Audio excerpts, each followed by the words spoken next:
American F-35 का गरूर एक दफ़ा फिर ज़मीन बोस। आबनाए हुर्मुज़ की फ़िज़ाओं में आने वाला F-35 एक दफ़ा फिर ईरानी मिज़ाइलों के निशाने पर आ गया, जिसे हंगामी लैंडिंग करनी पड़ी। इस सारे वाक़े के बारे में अज़हर अली ख़ान से बात करते हैं। अज़हर भाई, आबनाए हुर्मुज़ की फ़िज़ाओं में एक और F-35 आया, जिसे ईरान ने अपने मिज़ाइलों पर रख लिया और उसे हंगामी लैंडिंग करनी पड़ी। ये वाक़या कब हुआ, कैसे हुआ?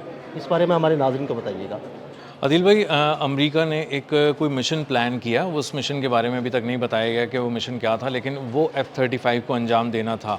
और मशरिक़ वस्ता में एक अबू धाबी की बेस से इसको उड़ाया गया F-35 को।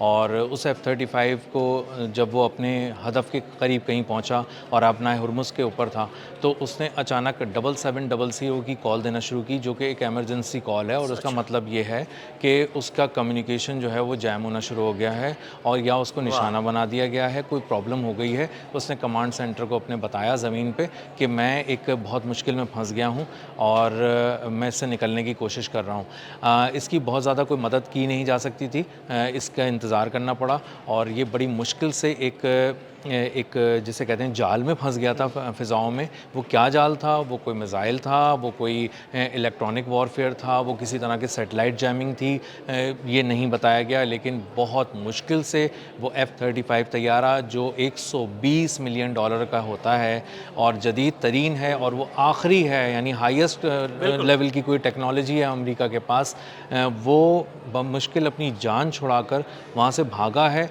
एमरजेंसी में उसने लैंड किया है और उसके बारे में अमरीकी हुक्काम कुछ नहीं बता रहे कि वो किस हालत में पहुँचा है, लैंड किया भी है कि नहीं, ये भी उन्होंने अभी तक ये खबर भी जी, सामने नहीं ये आई। खबर भी सामने नहीं आई। तो आप इसको अभी बहुत सारी चीज़ों को माइनस ही समझें और ये समझें कि उसको या तो निशाना बनाया गया है या उसका कम्युनिकेशन जैम किया गया है और बमुश्किल वो एक इलेक्ट्रॉनिक वॉरफेयर में या मिसाइल से निकल के बमुश्किल मुझे पहुंचा अदर है। लगता है अदर भाई, उसका सिस्टम जैम किया गया है और ये सैटेलाइट जैमिंग है। पिछले कुछ अरसे के दौरान आपने अक्सर देखा कि अमेरिका का कोई ड्रोन उड़ता है और अचानक जो है ना वो गायब हो जाता है। अमेरिका का कोई तैयारा उड़ता है और अचानक ये सिग्नल्स आना शुरू हो जाते हैं, जब उसका सिस्टम हैक हो रहा है या जैम हो रहा है, इस तरह की बातें। तो ये मुझे लगता है सैटेलाइट जैमिंग है और इस सैटेलाइट जैमिंग में जो है ना वो चाइना की भरपूर मदद हासिल है और इस दफ़ा सैटेलाइट जैमिंग के ज़रिए जो है ना F-35 को निशाना बनाया गया। ये अदिल भाई 115 अरब डॉलर की स्टेल्थ टेक्नोलॉजी है और ये बनाई ही इसलिए गई थी कि आप मारना और निशाना बनाना तो बहुत दूर की बात है, आप इसको देख ही नहीं हाँ सकते, जी। आप इसको लॉक नहीं कर सकते। ये दो काम जब आप कर नहीं सकते तो फिर आप इसको निशाना कैसे बनाएंगे? लेकिन ईरान इसको देख रहा है, ईरान इसको लॉक कर रहा है और लॉक करने के बाद इसको कामयाबी से निशाना बना रहा है और एक के बाद एक गिरा भी पहले रहा है। वो निशाना बना चुका है। जी, बिल्कुल। और उसके 2-3 तैयारे कम से कम उन्होंने F-35 तबाह कर दिए हैं और ये बात इतनी तो तकरीबन अमेरिका ने भी मान ली है। और इसका मतलब ये है कि आपने 300-400 मिलियन डॉलर के तो सिर्फ F-35 ही तबाह कर दिए हैं। अब F-35 का मामला ये कि आबनाए हुर्मुज़ पे इतनी कोई शदीद किस्म की जैमिंग है। मुझे लगता है कि कोई खौफनाक किस्म का जाल बिछाया हुआ है, जिसमें कोई तैयारा आता है और उस जाल में फँस जाता है। उस जाल में फँसता है तो आबनाए हुर्मुज़ में गिर जाता है। अदील भाई, मुझे तो ऐसा लगता है कि एक जादू सा बांध दिया गया है वहाँ पे। एक ऐसा जादू है कि उसके अंदर जैसे ही आप दाखिल होते हैं ना, एक अजीब सी कैफियत का शिकार हो जाते हैं। अच्छा, आप 52,000 फुट की बुलंदी पे परवास कर रहे हो तो भी आप फंस जाते हैं, आप लो फ्लाइट कर रहे हो तो भी फंस जाते हैं, आप समंदर पे बहरी जहाज़ लेके जा रहे हो तो आप फंस जाते हैं और वहाँ पे आप किसी किस्म का कोई मिसाइल फायर करते हैं तो वो अपनी जगह पे नहीं पहुँच पाता। तो वहाँ पे कोई बहुत शदीद किस्म की सिग्नल्स कह लें आप आसान ज़बान में, इलेक्ट्रॉनिक वॉरफेयर की एक्टिवेशन कह लें आप थोड़ी सी जदीद ज़बान में, या आप आम आसान अल्फाज में मौत का जाल कह लें, इसको जादू कह लें, कि वहाँ पे जो तैयारा जाता है और वो फंस जाता है। अब इनको F-35 ये भेजते ही इसलिए थे क्योंकि ये वो पकड़ा नहीं जाता था ना। अल्टीमेट टेक्नोलॉजी है और उनको पता था कि ये तो निकल ही जाएगा ना, कहीं से भी जाएगा। लेकिन उन्हें अंदाज़ा ये हुआ है कि उनके 2-3 बहुत जदीद तैयारे जो हैं ना, इस तरह फंस के या तो तबाह हुए हैं या मिस हो गए हैं या बमुश्किल लैंड कर पाएँ। तो आबनाए हुर्मुज़ पे अगर KC-135 रिफ्यूलिंग टैंकर जाएगा तो भी वो गायब हो जाएगा। बिल्कुल ऐसे ही। MQ-4C ट्राइटॉन 240 मिलियन डॉलर का ड्रोन, वो सबसे महंगा अमेरिका की तारीख का, वो गायब हो गया, नीचे आया और गायब हो गया। और इसी तरह अब और F-35 कई आया। MQ-9 drones. MQ-9 की तो झड़ी लगी हुई है, घड़ी लगी हुई है। बिल्कुल।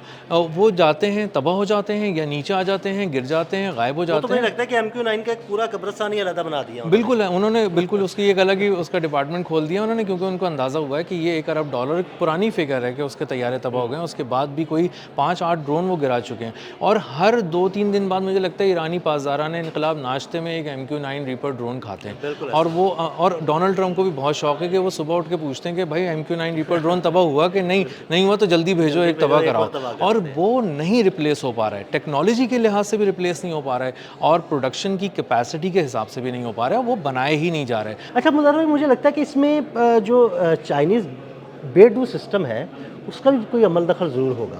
चाइनीज़ बेडू सिस्टम का बहुत अमल दखल है, चाइना के सैटेलाइट्स का बहुत अमल दखल है। ये एक ऐसा निज़ाम है जो एक मुकम्मल पैकेज आपको देता है। अगर कोई बहरी जंगी जहाज़ ईरान की तरफ आ रहा है तो बेडू सिस्टम अपने सैटेलाइट्स के ज़रिए GPS जैमिंग करके उसकी नेविगेशन को, उसके रास्तों को भटका देगा, अंधा कर देगा, और उसको नज़र नहीं आ रहा होगा।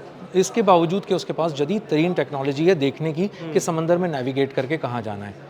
इसी तरह अगर आपके पास कोई ड्रोन है और वो 52,000 फुट की बुलंदी पे परवाज़ कर रहा है और ईरान के 500 किलोमीटर के रेडियस में है, तो वो शदीद ख़तरे में है, और अब वहाँ पे भेजा ही कुछ नहीं जा रहा होता। MQ-1 उन्होंने भेजा था, वो भी $5 मिलियन का तबाह हो गया। तो आप जिस समत से आने की कोशिश करते हैं ईरान की तरफ और उसकी फ़िज़ाओं में दाखिल होने की कोशिश करते हैं, तो ईरान ने अब आपनाए हुर्मुज़ के उन एरियाज़ को भी अपनी हदूद में ले लिया है जो कि पहले उसकी बराह रास्त को इतनी हदबंदी में नहीं शामिल थे, लेकिन अब वहाँ पर भी इलेक्ट्रॉनिक वॉरफेयर एक्टिवेट कर दिया गया है।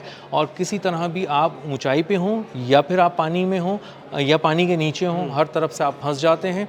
आपके चलाए हुए मिसाइल अपने हदफ पे नहीं पहुंचते। और ये एक ऐसी चीज़ है जिससे अमेरिका बहुत ज़्यादा परेशान हो गया है कि आपने कहाँ कहाँ बांध के रखा हुआ है। और यही वजह है कि 500 किलोमीटर के रेडियस में आपनाए हुर्मुज़ के अंदर आकर अमेरिका अब तक कोई एडवेंचर नहीं कर पा रहा, इसके बावजूद कि उनका दिल बहुत चाह रहा है कि दुनिया को एक बड़ा स्टंट करके दिखाएं जिसमें वो किसी तरह कामयाब हो जाएं, लेकिन वो स्टंट करना तो बहुत दूर की बात, वो करीब नहीं आ पा रहे। और F-35 जो आज उनका एक रात को उन्होंने भटका दिया और बुरी तरह उसको बांध दिया, और कुछ नहीं पता कि वो तबाह हो गया या उसने लैंडिंग की है, किस हालत में लैंडिंग की है, उसका हाल क्या है, कितना डैमेज हो चुका है वो, और क्या तो उसके पायलट भी महफूज हैं कि नहीं, और क्या वो पहुंचा भी है कि नहीं, इस बारे में कुछ नहीं पता। तो एक F-35 को आप समझें हवा में ही है वो, अभी उसके बारे में कुछ नहीं पता, लेकिन इतना ज़रूर है कि ईरान ने उसको बांध दिया था, शायद उसको निशाना भी बनाया। उसका मुस्तकबिल क्या है अमेरिका अब शायद कभी हाँ, ये मानेगा। खबर थोड़ी देर से बाद सामने आ ज़रूर जाएगी। अच्छा अज़र भाई, मुझे ये बताइए कि तमाम जो टेक्नोलॉजीज़ हैं अमेरिका की, उन सब को जैम कर चुका है ईरान ना, तो अब अमेरिका के पास कोई टेक्नोलॉजी बची भी है कि नहीं? यही वहाँ पे बहस चल रही है। पेंटागन और सेंटकॉम सर जोड़ के बैठे हैं कि हम जो अल्टीमेट किस्म की चीज़ें ले आए थे, आखिरी चीज़ें ले आए थे, और जो हमारा गुरूर फ़ख्र थी और हमने चाइना और रशिया के लिए तैयार करके रखी थी, वो ईरान से पिट रही हैं। इसका मतलब ये है कि आप अब ईरान के पास भी जब जाएंगे ना अगले किसी एपिसोड में जंग के लिए, तो आपकी तैयारी इससे बहुत ऊपर होनी चाहिए जो आपने अभी पिछले 3 महीनों में दिखाई है, और वो आप दिखा नहीं सकते। उसका मसला ये है कि किसी भी चीज़ को डेवलप करने में वक्त और वसाइल तीनों चाहिए, और ये तीनों चीज़ें अब कम से कम वक्त तो नहीं है अमेरिका के पास, और अमेरिका को अब इस जंग में वो गैप भी नहीं दे सकता, कोई पॉज भी बड़ा नहीं ले सकता, और वो हमला भी नहीं कर सकता, वो बहुत मुश्किल में आ गया है। तो अब अगर पिछले F-35 तक की स्टेल्थ टेक्नोलॉजी के साथ अगर आप जाके हमला करने जा रहे हैं ईरान की तरफ, तो आप अपने लोगों को मरवाने जा रहे हैं, अपनी मशीनों को तबाह कराने जा रहे हैं, जदीद तरीन जंगी मशीनों को, पायलट जो आपके मिलियंस ऑफ डॉलर से तैयार किए गए उनको मरवाने जा रहे हैं। तो अमेरिका इस वक्त बहुत मुश्किल में है, और बज़ाहिर ऐसा लगता है कि अमेरिका अब किसी बहुत बड़े हमले के काबिल रहा नहीं है। बहुत शुक्रिया अज़हर भाई ने इस सारे मामले पर बड़ी तफसील के साथ रोशनी डाली। मज़ीद अपडेट्स के लिए मैं फॉलो करते रहें। अदील अहमद और अज़हर अली ख़ान को इजाज़त दीजिएगा। अल्लाह हाफ़िज़।